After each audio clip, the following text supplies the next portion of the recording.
Hello, Michael Swain here after Kansas basketball's 75-70 loss to Kansas State here at Bramlage Coliseum. This will be a quick video. I'm going to try not to cough up a lung while we do this. My voice isn't doing the best, but this game never disappoints.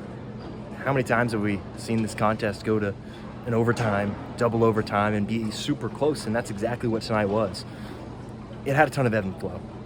And I think really, for me, the part where the game changed the most was during that stretch after KU went on its run to take an 11-point lead, and K-State responded. That was a real gut check moment for K-State, and I think you got to give them credit. Obviously, in the middle of a 4-game losing streak, they played well, and they made some shots, and Tyler Perry was really, really good. And I thought, for me, the difference in this game came in the paint, where I thought that K-State's two big men did a great job of really forcing KU into difficult shots around the rim.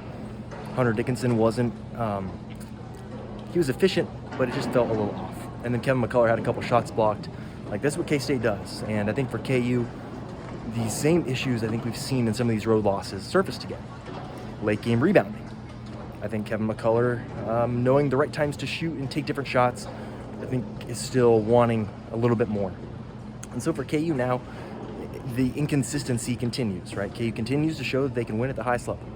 Wins over Houston, UConn, Tennessee, but to win the conference, you got to be consistent. And that's what's been so remarkable about Bill Self's teams over the years, is that they are consistent. And there are some years where it's up and down a little bit, but there's typically a run about this time of year when things come together and KU goes on a winning streak and they end up winning the conference. And you look at the road games coming up, and this might have been the easiest one left. Now granted, right? Rivalry game.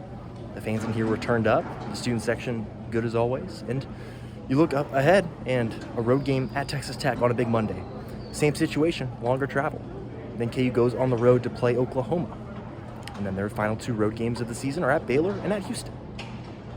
Not easy teams coming up. So that part is a concern if KU's going to compete at the top of the conference. Obviously, I think everyone can understand that the conference is going to have probably a 5 or 6 loss champion.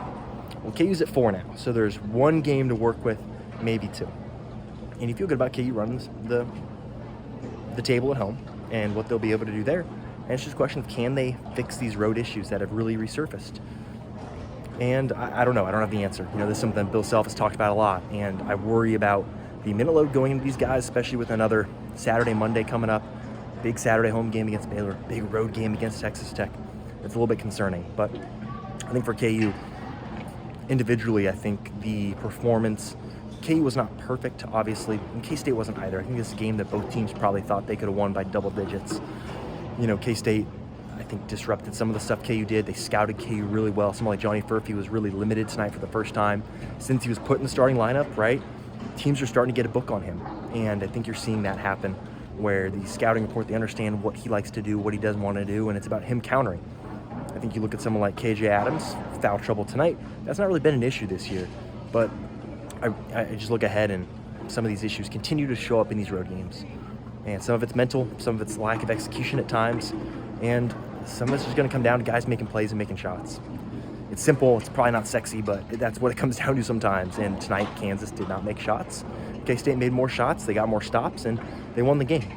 So for KU, the bonus, if you want to call it that, is that they get a few days off, right? They'll get Tuesday, Wednesday off, they'll get back on the court Thursday, get ready for Baylor on Saturday, and we'll have plenty of coverage. That's what I got. Those are my thoughts. Well, I totally forgot one other thing that happened post-game. Standing there in the tunnel as teams come off, it looked like there was some looks, exchanges as the coaches walked off the floor, something I've not seen before. Obviously, this can happen when you have two teams walking down the same tunnel, but it was interesting. Asked Bill Self about it afterwards. He said it did not involve any of his high-level assistant coaches. There was some, words exchanged. Wasn't anything super hostile, but it was something I've not seen before. So Bill Self, played it down, said he didn't know anything about it. He said if something was said as a caveat, then it probably had to do with the emotion of the game. So, okay, I want to make sure I followed up on that because that's out there now and it's worth following up on. So thanks always for watching. Talk to you again later.